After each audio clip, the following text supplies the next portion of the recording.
I'm coming. More than 2 years ago, when we were finishing Last of Us Part 2, and we were working on those flashbacks within that scene for the first game, we got excited with the idea of like, oh man, what if we made The Last of Us Part 1 to look as good, if not better, than what we have done with Last of Us Part 2, which we really pushed the boundaries of like what we could do from gameplay and a graphical standpoint, and felt like if we do that, we could actually come even closer to our original vision of what the first game would have been had we not been constrained by technology.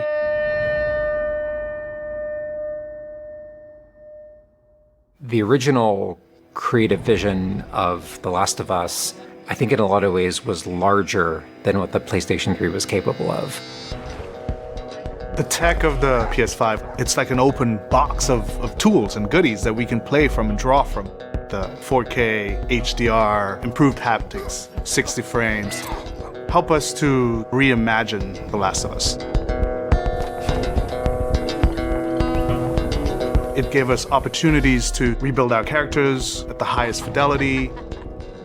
Not only are the characters more detailed, I mean down to the irises and the pupil depth. You know, you fall into the eyes of the characters.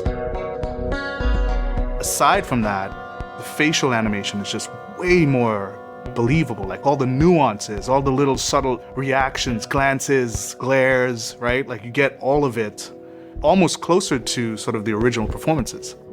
So no matter what, you stick to me like glue. Like glue. Like glue. Got it. Good, good. We are able now to not only just have the highest fidelity characters in the cutscene, but also in gameplay. It's the same character, so now we can do these seamless transitions in and out.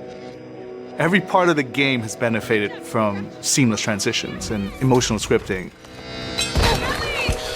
Pretty good, huh?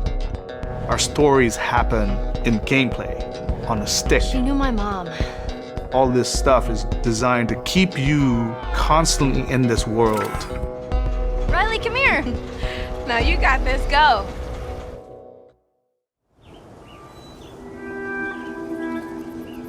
One of the things that the PlayStation 5 is really enabling is that we're able to have a density of physics objects in a scene that we could never do before. Like, this has always been the dream, is to have this number of bumpables, chippables, breakables, destructible objects in a scene. It just makes the world feel rich, makes it feel lived in.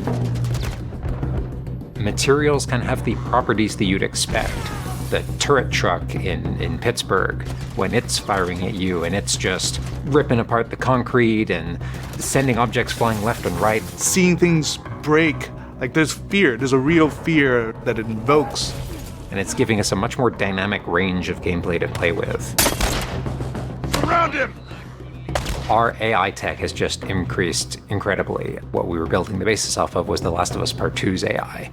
And it has sophisticated systems for things like the fundamental knowledge model of how these NPCs perceive and understand what the player is much more sophisticated. Now how the enemies are communicating with each other, how they're chasing you, how they're flanking you, how intense that fight feels, it's so much more rewarding coming out of it from the other side.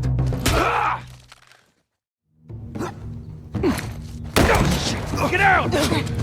One of the other big AI improvements is the buddies. The buddies technology that we developed for The Last of Us Part 2 has this very sophisticated understanding of like, okay, this is where the enemies can see their exposure. We not only have exposure, we have future exposure. So buddies can know, okay, that enemy is walking forward and they're about to round this corner. So in 3 seconds, that corner is going to be exposed. So I'd better move now to avoid this enemy seeing me. This really lets the buddies make very complex decisions and maintain that feeling of stealth much more believably.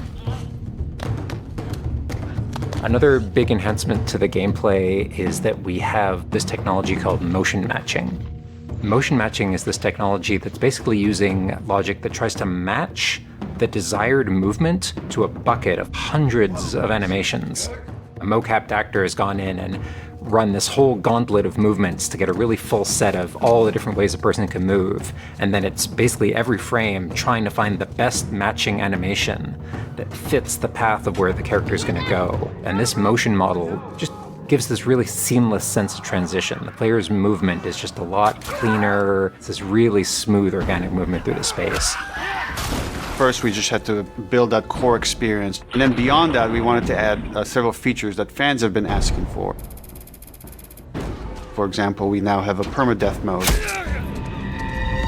Along that, we've added a brand new speedrun mode, so players can time themselves. There's a whole community of gamers that just want to see how fast they can play through this game.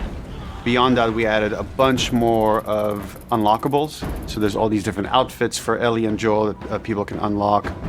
A model viewer mode, so people can really appreciate the details. We added award-winning accessibility features. Every single accessibility option that we offer, that's a barrier removed for someone. As she surveys the apartment, her eyes wander to Joel. She steps past the couch. He wears the wristwatch Sarah gifted him, which now has a cracked face. To my knowledge, this is the first PlayStation game that has audio description built into the game, built into the cinematics.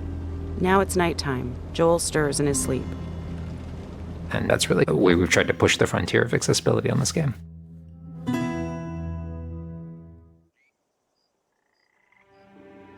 So much of the identity of The Last of Us is the world. We revamped completely the art direction. You know, everything from these expansive vistas that not only are they beautiful, but you feel the environments. You feel the environments in a much more visceral way. The rooftops overlooking the Capitol building, for example, like just the breath of fresh air when you go up there and you feel that sort of release in tension. And then, to juxtapose that down in the tunnels in Wilds, and you get that dank, flooded tunnel feel, that humidity, you can actually feel it. All these environments are just completely reimagined. Now we got our engine on the PS5, those haptics, the 3D audio, the fast loading. It really creates a much more immersive, and because of that, much more emotional experience. One of the things I absolutely love with the 3D audio in The Last of Us Part 1 is being able to hear an enemy before they sneak up on you. And trying to do a stalker fight with the 3D audio is just so much fun. You're hearing them skitter around in a different room, and you're hearing them trying to get it behind you.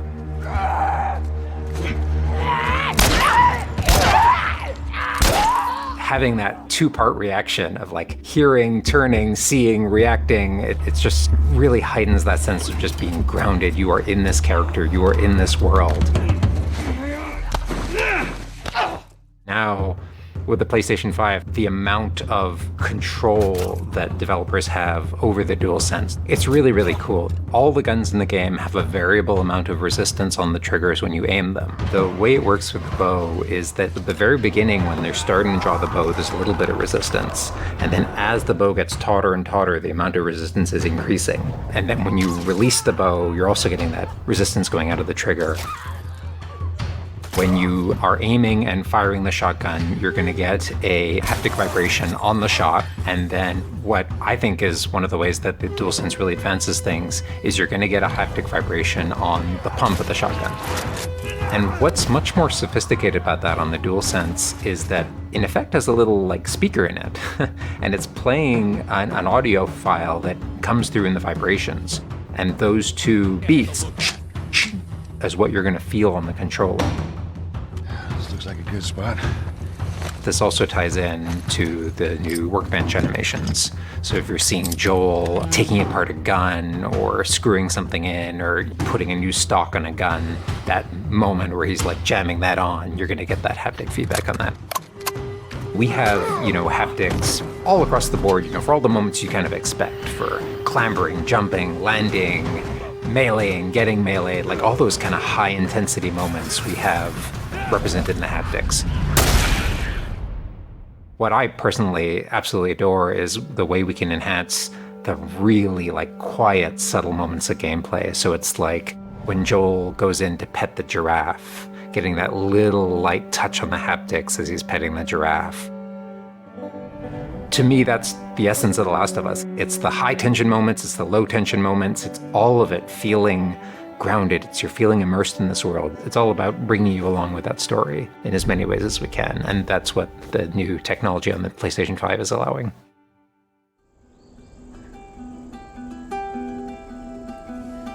So is that everything you hoped for? Jury's still out.